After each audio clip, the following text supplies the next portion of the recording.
All right, good evening, good morning, good afternoon. Merry Christmas Eve, Happy Hanukkah, Happy Holidays. My name is Chris Baroni. I work with the Lakeland Darrow Country Club and Homeowners Association, also known as your humble servant. And I forget who said that, but anyways, it's funny and it's true. And someone brought something to my attention about the name Baroni and where it came from, and it was a pretty interesting meaning behind it. And I'd always heard of something different, but anyways, those of you that are interested, you can ask me at another time. I'll tell you what it is. But it was pretty cool and very true, And I believe I've been told this by a few of my friends, my Jewish friends. There's a lot of strength in a name and belief in the name and what a name means and why it's so important. And it is definitely something that I take from Judaism to heart, and I did even before I knew about Judaism, which is, names have power. There's no doubt about it. No doubt about it. And those of you that I'll let you in on a kind of a nice little secret. Some of you already know. I got my youngest son's name is Bane, Bayne, and man, that kid is they're all great, but he's a different kid, man. He's great. He's a good boy, but man, he's just got that, I didn't really hear this until afterwards, but that bane of, you're the bane of my existence thing. I was like, well, that sounds really bad. Well, it is really bad. Although that Bane is not with a Y, it's just Bane. And then there's the Bane from Batman, and who actually had a pretty unique, if you believe the storyline, that had a pretty unique upbringing, became very strong and powerful, as Bane, the Bane is. Anyways, the point is, the kid is very much that way, but he's got his heart on his sleeve, and the only thing that matters in his life, truthfully, and he'll never admit it, is his mom. That's it. The kid wakes up early just so he can be with her before my other two wake up. He'll stretch himself out if he has to at night to be with her. It's a beautiful thing to see. He's a powerful dude in his own way, but I look at my other two. I look at my daughter, who's definitely the leader, and the very smart, very, very athletic, and very mature for an 11-year-old. And then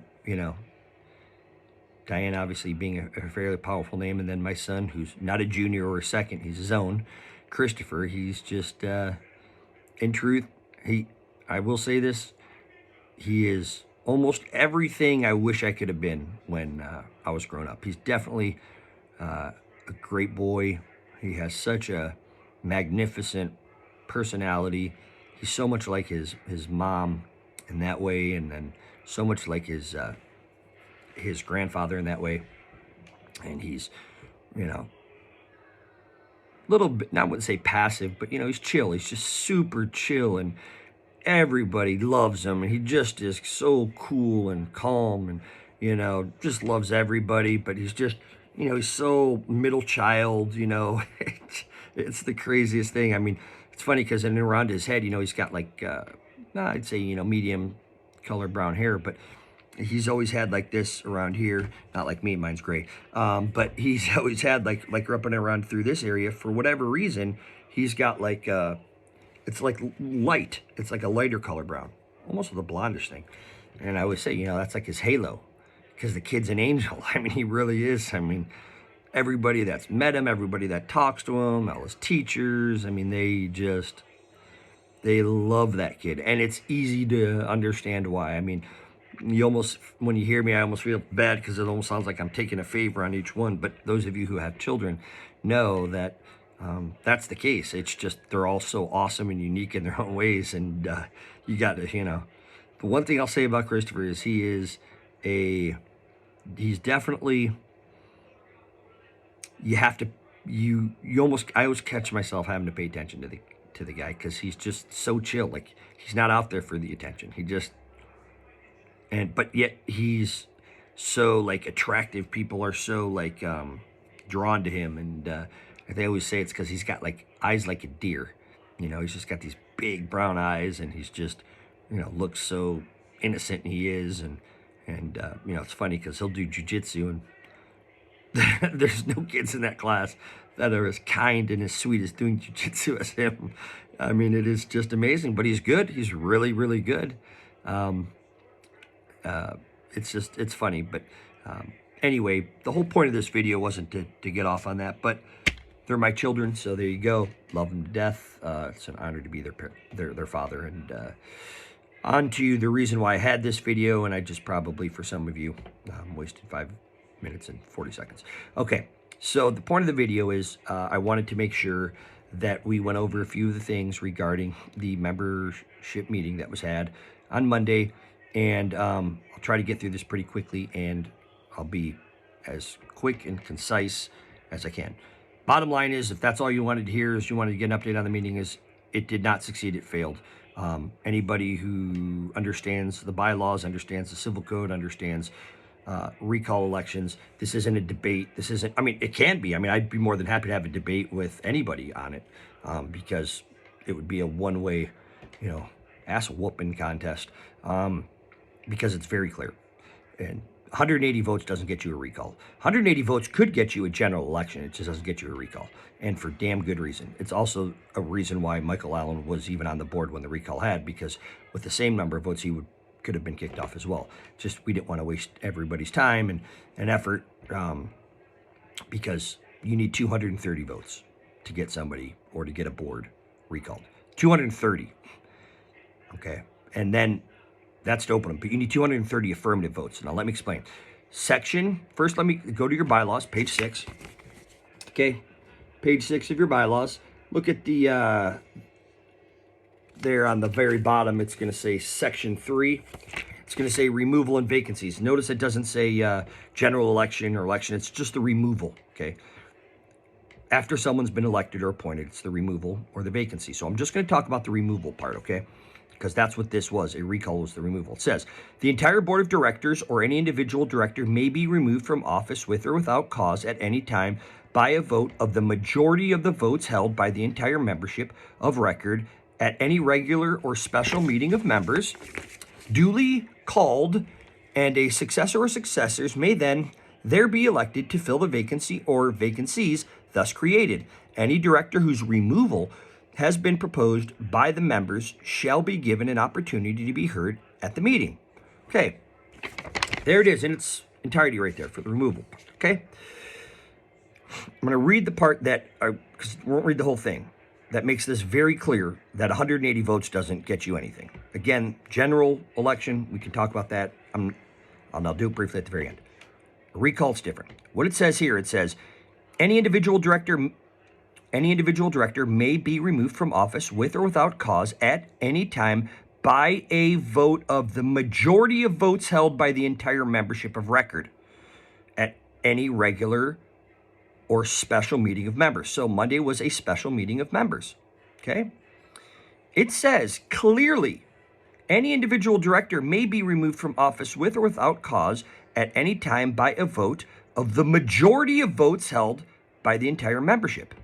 So all you would do is you would take 5, multiply by 459, and you'd come up with a probably large number. I don't have it, but in simple terms, and using, you know, a reduction of whether 1 to 5, if we just did 1, we would have 459, okay? So all we're doing is multiplying by 5 because it was a full board. So for the sake of numbers and me not having to look silly trying to figure out what that is, we're going to use 459 because that's exactly how many ballots we have as an entire membership of record, okay? And we've had that for a long time. So the entire membership of record is 459. It says a majority of the votes held by the entire membership. Well, a majority of the votes held by an entire membership is 230. That's right. Okay, because that's one more than half of 459, which good luck trying to do that. Obviously, being an odd number, you just have to go up to the next house. So that's the 230. So that's what you would need to really and truly to have a reason to open up ballots, okay? Because if you don't have that, what's it matter if you open up the ballots? If you have 188, you don't have 230. You can open them up. I mean, I don't recommend it. We didn't do that. To me, it's kind of like an invasion. It's also, not invasion, but I mean, it's pointless. I'm not saying you can't do it. It's just, what's the point? You don't have what you need. You need 230 affirmative votes. Okay, so don't be confused, because when people tell you that they're the president, as Michael Allen came by and was trying to say, and it was hard to take him seriously, because if he was the president, he certainly would already know these rules, because Harriet and the rest of them, swear up and down that he's so good at this stuff.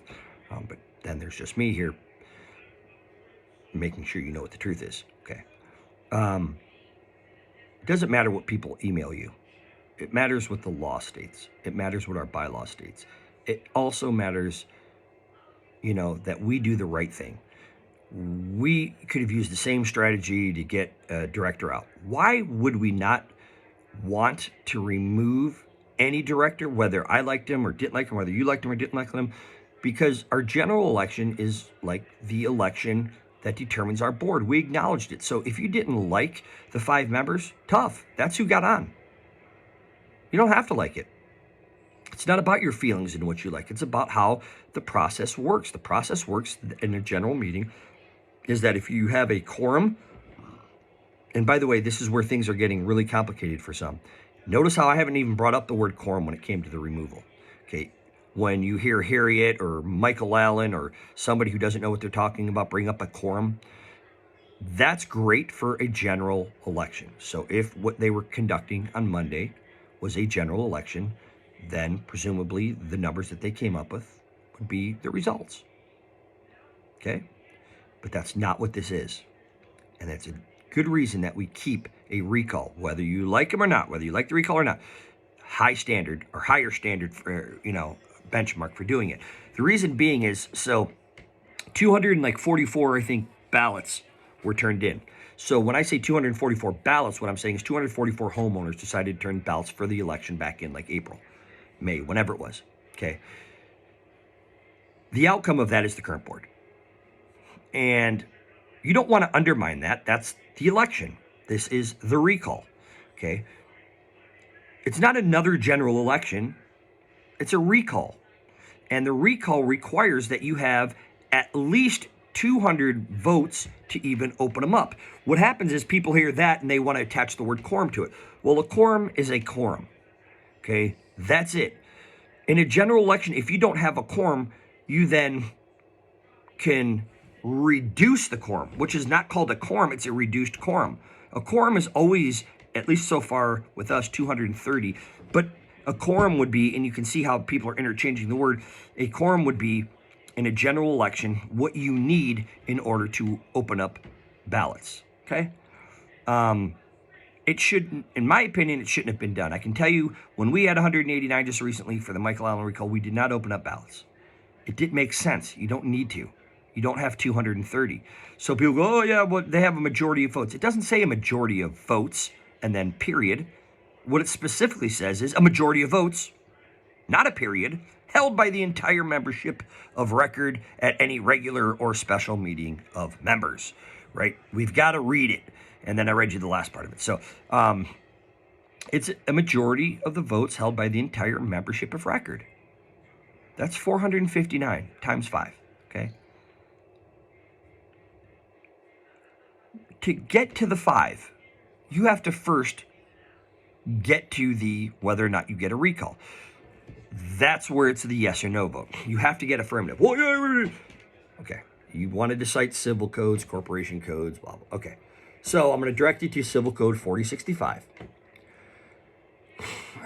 Let's see. Civil Code 4065, titled Approval by Majority of All Members.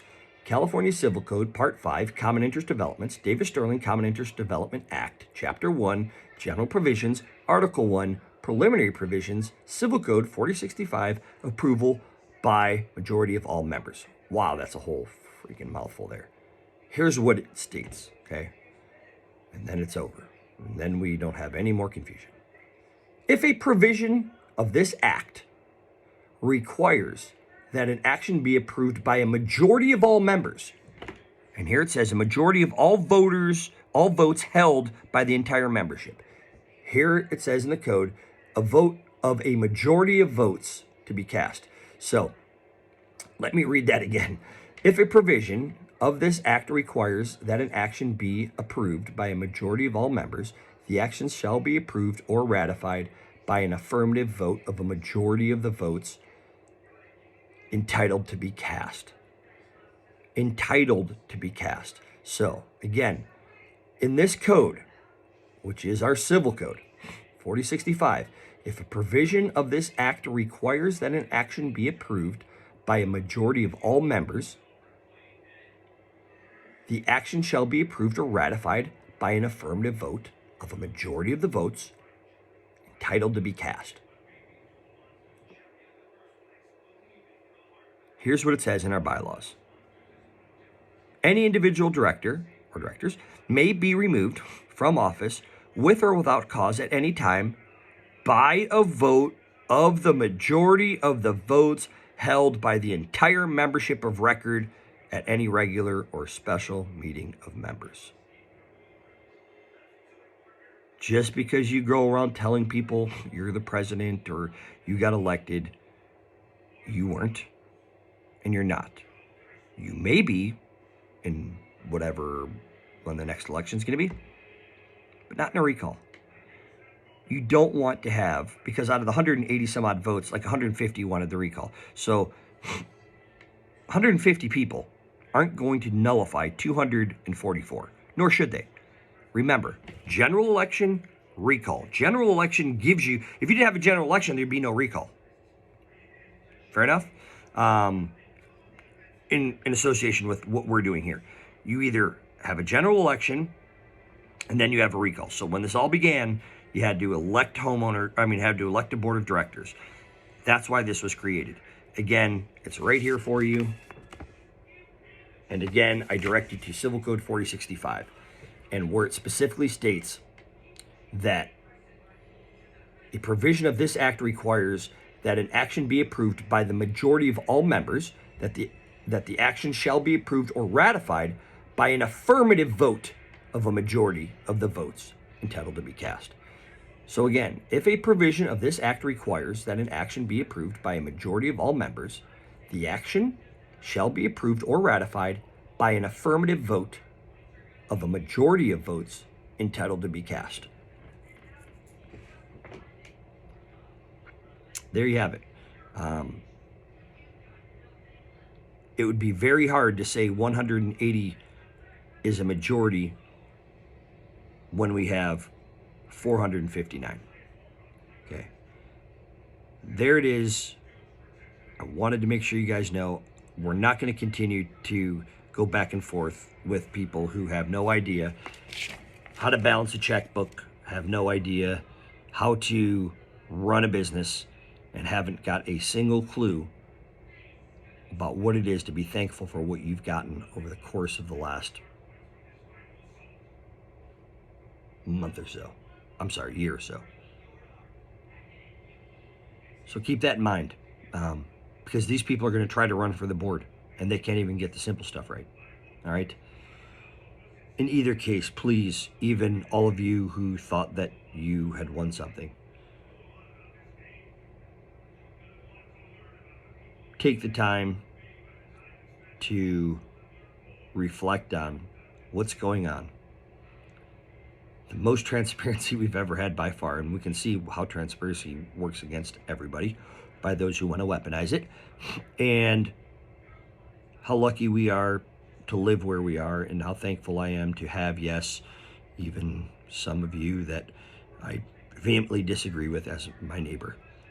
If nothing else, it makes me stronger. I learn probably a little bit more. I definitely learn more. And I appreciate the passion.